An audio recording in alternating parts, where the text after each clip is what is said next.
शेतकरी एकजुटीचा बच्चूभाऊ आगे बढ़ो, बच्चूचा शेतकऱ्यांना न्याय मिळालाच पाहिजे, शेतकऱ्यांना न्याय मिळालाच पाहिजे।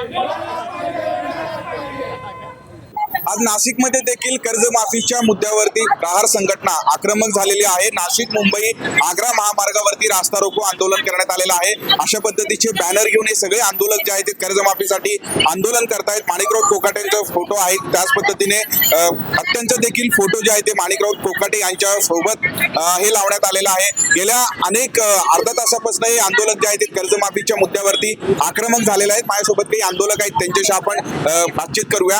काय मागण्या गेल्या अनेक दिवसांपासून कर्जमाफीच्या मुद्द्यावर आपण आंदोलन करताय, पण मागणी काही पूर्ण होत नाहीये। सर्वात महत्वाची मागणी म्हणजे शेतकऱ्यांच्या दृष्टीने सातबारा कोरा करणं। येणाऱ्या या सरकारने सांगितलं होतं की आम्हाला निवडून द्या, आम्ही तुमचा सातबारा कोरा करू, परंतु अद्याप त्यांनी सातबारा कोरा केलेला नाहीत।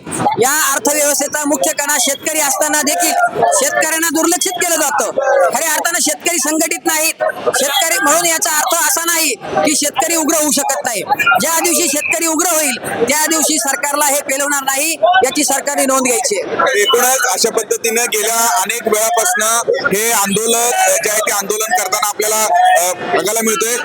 भाऊ, गेल्या अनेक दिवसांपासून आपण कर्जमाफीच्या मुद्द्यावरती आंदोलन करताय, मागणी अद्याप होत नाहीये पूर्ण। हे आमच्या शेतकऱ्यांचं आणि मतदारांचं दुर्दैव आहे। कामाला आंदोलन करायची मागायची वेळ येईल पाहिजे, कारण ज्या फडणवीस साहेबांनी स्वतः सांगितलेलं होतं कर्जमाफी करू, शेतकऱ्यांचा सातबारा कोरा करू, अजित पवारांनी सांगितलं होतं, शिंदे साहेबांनी सांगितलं, मग ही आमच्यावर का आली याचा विचार तुमच्या माध्यमातून त्यांना घ्यायला पाहिजे, तुम्ही विचारला पाहिजे।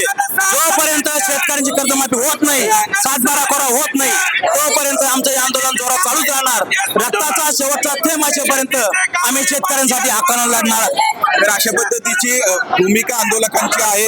गेल्या अर्धा तासापासून हे आंदोलक जे आहे ते अशा पद्धतीने नाशिक मुंबई आग्रा महामार्गावरती असून आंदोलन करतायत।